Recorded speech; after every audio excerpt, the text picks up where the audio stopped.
This was when he was National Poster Child. Who better to tell Todd Gibbs' story than his mother, Larissa? Her son was diagnosed with cystic fibrosis when he was 5. When he was 12, He learned to stick himself. Todd made sure CF did not keep him from pushing life to the limits. And Todd knew his life was going to be short, so he lived every minute, and he really had no bitterness. He was a Little League shortstop, a manager for the girls' basketball team at his high school, Allen Kelly Scottsville. As an adult, he became a city councilman, and despite only 30% lung capacity, a referee. Sometimes refereeing as many as 4 games a week.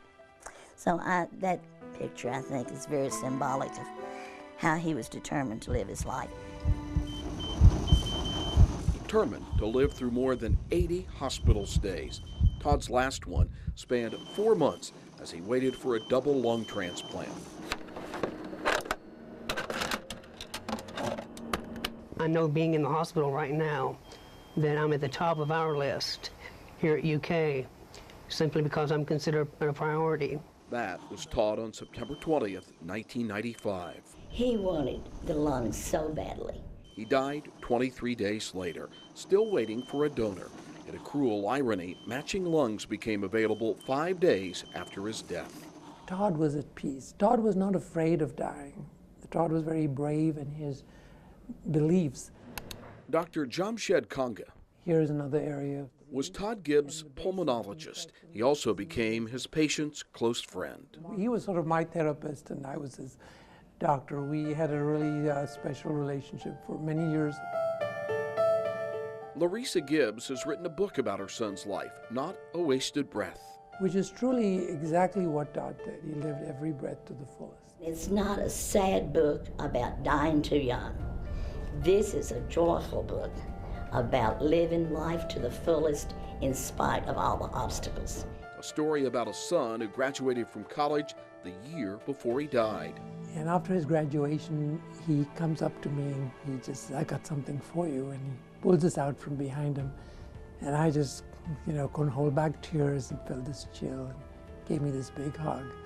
And so to this day, I've kept this as a memento.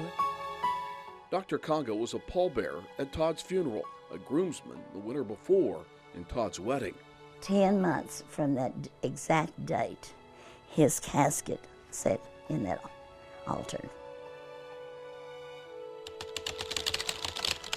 The first journal entry is June the 18th. The day Todd was told he needed a transplant. This is not the way we were supposed to spend our 6-month anniversary. We sat holding each other and crying. Wanting to write his story one day, Todd made daily entries in his journal during that final stay in the hospital. Today it became official. I am a lung transplant candidate. I have a lot of fears, concerns, hopes, and dreams. I just hope it comes while I am here and ready. Today was a very difficult day. With his oxygen levels plummeting, Todd wrote for the last time.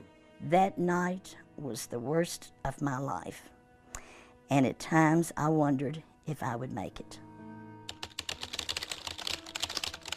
Todd died October 13th, 1995, 5 days beyond his 31st birthday. Todd was a little man that thought he was 7 foot tall. He knew that there were 24 hours in a day, but he tried to put 36. Todd's own words are now part of the book his mother finished 15 years after his death. When I remember Todd, it's not with tears. It is with laughter.